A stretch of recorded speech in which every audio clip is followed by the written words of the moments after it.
The whispering shadows of Blackthorn Manor. Blackthorn Manor had stood for centuries on the edge of a windswept moor. Its weathered stone walls and creaking wooden beams bore silent witness to countless seasons, storms, and secrets. For decades, it had been abandoned, a forlorn relic of a bygone era, its crumbling facade shrouded in ivy and mystery. Yet, locals dared not venture near, for they whispered of shadows that moved on their own and voices that murmured in the dead of night. When Evelyn Grayson inherited the manor from a distant relative she had never met, she thought it an absurd stroke of luck.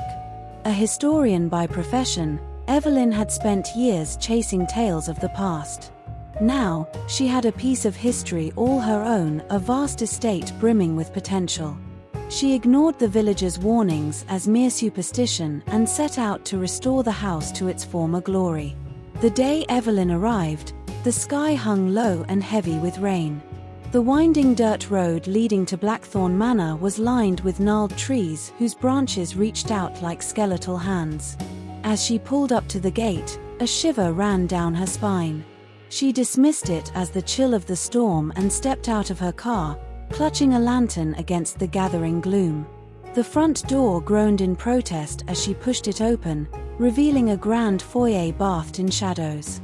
Dust motes swirled in the air, illuminated by the pale light of her lantern.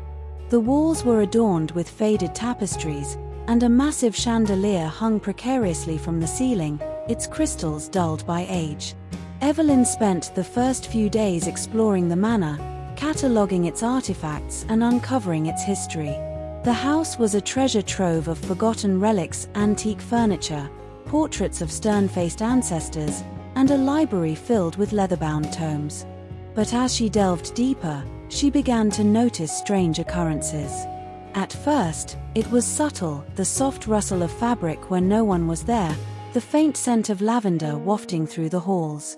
Then, the sounds grew louder, footsteps echoing on the stairs, whispers that seemed to come from the very walls. One night, as she lay in bed, Evelyn felt the unmistakable weight of a hand pressing against her shoulder. She bolted upright, her heart pounding, but the room was empty. Despite her unease, Evelyn refused to leave. She was determined to uncover the truth behind the legends. In the library, she discovered an old journal belonging to one of the manor's previous owners, Lady Margaret Blackthorn. The entries were cryptic, filled with references to a tragedy that had befallen the family. "The curse of Blackthorn lies not in the house, but in the secrets we buried," one entry read. "They will not rest until the truth is brought to light."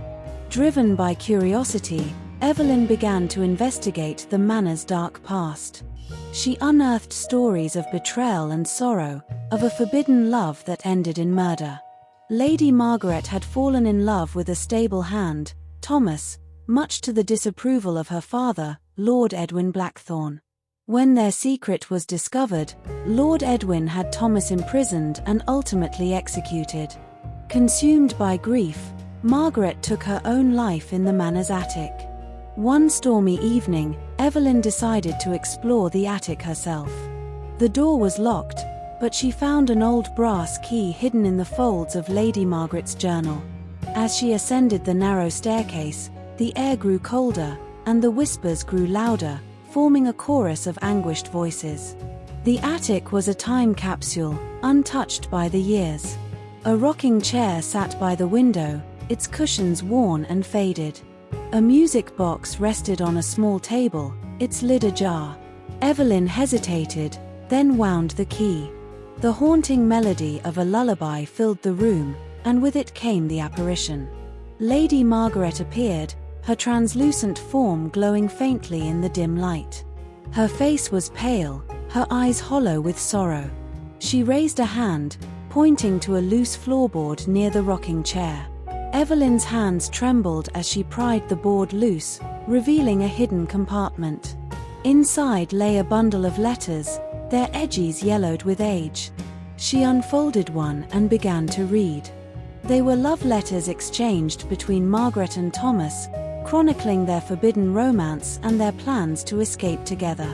As Evelyn read, the room seemed to pulse with energy. Margaret's ghost hovered beside her, tears streaming down her ethereal face. Evelyn understood then that the spirits of Blackthorn Manor were trapped, bound by the weight of their untold story. Over the following weeks, Evelyn worked tirelessly to piece together the rest of the narrative. She uncovered evidence of Lord Edwin's cruelty, of his relentless efforts to erase Margaret's memory. With each discovery, the hauntings intensified. Shadows flitted across the walls, objects moved on their own, and voices screamed in the night. Finally, Evelyn decided to hold a séance, inviting the spirits to tell their story in their own way. She lit candles in the grand dining hall and arranged the letters and artifacts on the table. As she called out to the spirits, the air grew heavy, and the temperature plummeted. Margaret and Thomas appeared together, their hands intertwined. They spoke through Evelyn, their voices overlapping in a haunting symphony. They recounted their love, their suffering, and their longing for peace. When they finished, the candles flickered and went out, leaving the room in darkness. The next morning, Blackthorn Manor felt different. The oppressive atmosphere had lifted, and the house seemed to breathe anew. Evelyn felt a sense of accomplishment, knowing she had helped the spirits find closure. She decided to turn the manor into a museum, preserving its history and sharing its story with others. Visitors to Blackthorn Manor often remark on its eerie beauty, its aura of melancholy and grace. Some claim to hear faint whispers or catch glimpses of shadowy figures. But Evelyn knows the truth. The spirits of Margaret and Thomas are finally at peace, their love eternal, their story no longer a secret.